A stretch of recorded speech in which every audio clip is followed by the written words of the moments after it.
ආයුබෝවන්. අද අපේ පොඩ්කාස්ට් එකෙන් සාකච්ඡා කරන්නේ බුදුදහමේ උත්තරීතරම අරමුණ වන නිර්වාණය ගැන. නිර්වාණය කියන්නේ මොකක්ද? මේ සාමය සහ විමුක්තිය සඳහා වූ බෞද්ධ මාර්ගය. නිර්වාණය යන වචනේ අර්ථය. ඇත්තටම නිර්වාණය කියන වචනේ හැදුනේ කොහොමද? මේ වචනේ පැමිණෙන්නේ පාලි භාෂාවේ නිබ්බාණ යන වචනේ. ඒ සරල අර්ථය තමයි නිවීම හෝ නිවා දැමීම. මේන් අදහස් කරන්නේ මොකක්ද? මේන් අදහස් කරන්නේ මානව දුක්ඛිතභාවයේ මූලික හේතුන් වන ලෝභය, ද්වේෂය සහ මෝහය යන ගිනි නිවා දැමීමයි. බුදුන් වහන්සේ නිර්වාණය විස්තර කළේ සාමය, නිදහස සහ උත්තරීතර සතුටේ තත්වයක් ලෙසයි. අපේ සාමාන්‍ය ලෞකික සැප සම්පත් తాවකාලිකයි. ඒවා විවිධ කොන්දේසි මත රඳා පවතිනවා. නමුත් නිර්වාණය කියන්නේ අසංකතයක්. ඒ කියන්නේ කොන්දේසි විරහිත දෙයක්. එය ජීවිතයේ උඩු යටුකරුවීම් වලින් ඔබ්බෙහි පවතින උතුම් තත්ත්වයක්. නිර්වාණයෙහි ඓතිහාසික පසුබිම සහ මධ්‍යම ප්‍රතිපදාව. බුදුන් වහන්සේගේ සමයේදී ඉන්දියාව ආධ්‍යාත්මික ගවේෂණයන් සඳහා ඉතාම සාරවත් භූමියක් වුණා. බොහෝ සම්ප්‍රදායන් උපත සහ මරණය කියන මේ සසර චක්‍රයෙන් මිදෙන්න මාර්ගය හෙව්වා.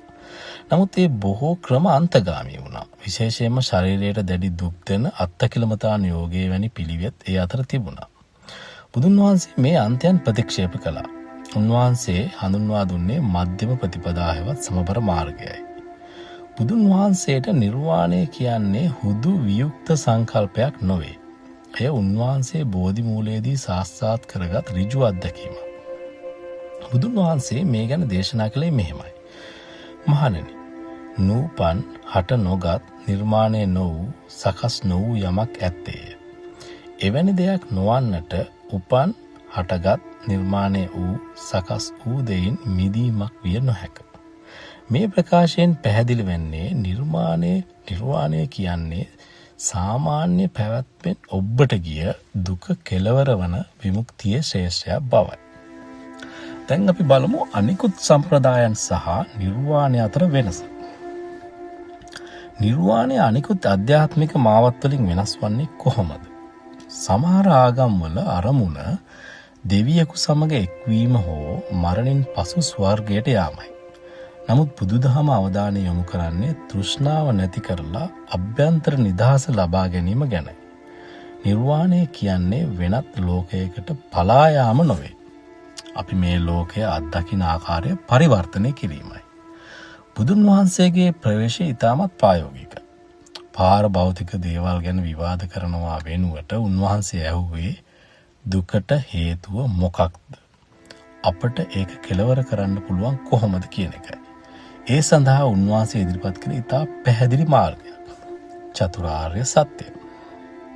නිර්වාණය ගැන කතා කරනකොට චතුරාර්ය සත්‍ය අමතක කරන්න බෑ. 1. දුක්ඛ සත්‍යය. ජීවිතය දුක සහ අතෘප්තිය සමග බැඳී ඇති බව. 2. සමුදය සත්‍යය. දුකට හේතුව තෘෂ්ණාව සහ ඇලීම බව. 3. නිරෝධ සත්‍යය. දුක නැති කළ හැකි බව, ඒ තමයි නිර්වාණය.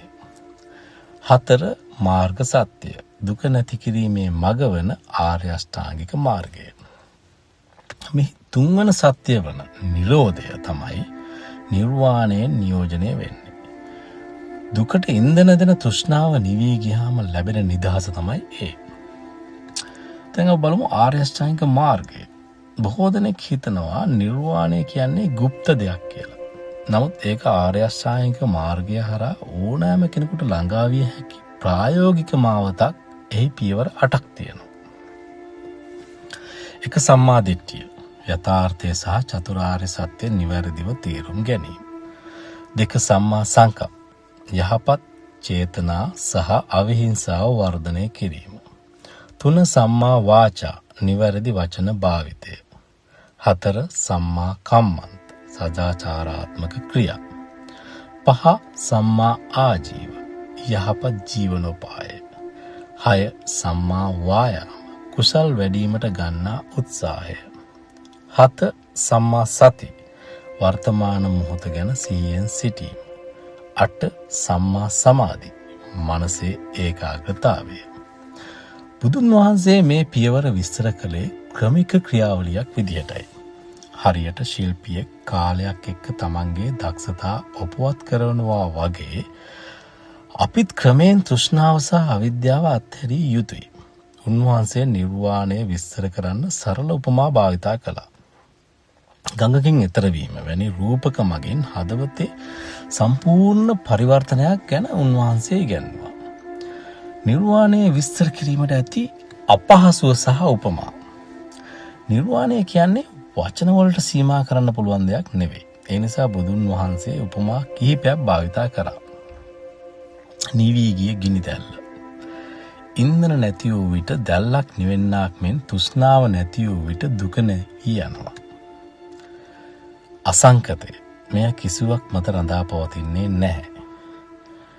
සිසිල් සෙවන. දුකේ රස්නය මත ලැබෙන සහනයක් වැනි තත්ත්වයක්. මනස තාමත් අවිද්‍යාවෙන් වැහිලා තියෙනකොට නිර්වාණය ගැන හිතන එක අන්ධකාරයේ ඉඳගෙන ආලෝකයක් ගැන හිතනවා වගේ වැඩක්. ඒ නිසා බුදුන් වහන්සේ කිව්වේ මේ ගැන විවාද කර ඉන්නේ නැතුව මාවතේ ගමන් කරන්න කියලා. නිර්වාණයේ අවස්ථා දෙක. මෙහිදී අප තේරුම් ගත යුතු ප්‍රධාන කරුණු දෙකක් තියෙනවා. එකක් සෝපාදිශේෂී නිර්වාණය සහ අනික පරිනිර්වාණය. සෝපාදිශේෂී නිර්වාණය කියන්නේ ජීවිතව සිටියදීම ලැබෙන නිදහස. මෙහිදී ලෝභ, ද්වේෂ, මෝහ නැති වුණත් භෞතික ශරීරයේ පවතිනවා. පරිනිර්වාණය කියන්නේ රහතන් වහන්සේ නමගේ අපවත් වීමත් සමග සිදුවන අවසාන විමුක්තිය. සීල, සමාධි, ප්‍රඥා. නිර්වාණය කරා යන ගමනේ පදනම වන්නේ මේ කරුණු තුනයි. සදාචාරාත්මක හැසිරීම හෙවත් සීලය තුළින් මනසට අවශ්‍ය පදනම ලැබෙනවා. පංචශීලය රැකීමෙන් අභ්‍යන්තර සාමය ඇති වෙනවා. ඊළඟට සමාධිය තුළින් මනස එකඟ කරගන්නවා. බුදුන් වහන්සේ මනස ජලයට උපමා කළා. ජලය නිශ්චල වූ විටයි යථාර්ථය පේන්නේ. අවසාන පියවර ප්‍රඥාවයි. අනිත්‍ය, දුක්ඛ, අනාත්ම යන ත්‍රිලක්ෂණය අවබෝධ කර ගැනීම තමයි ප්‍රඥාව කියන්නේ. මේ තුනම එකට ක්‍රියා කළ යුතුයි. බුදුන් වහන්සේ මේ ගැන කිව්වේ පව් නොකරන්න, කුසල් කරන්න, සිත පිරිසුදු කරගන්න කියලා. නිර්වාණය ගැන ඇති වැරදි වැටහි.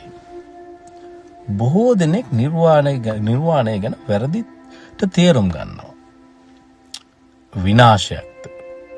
නෑ, නිර්වාණය කියන්නේ පුද්ගලයා විනාශ වීම නෙවෙයි, දුක විනාශ වීම.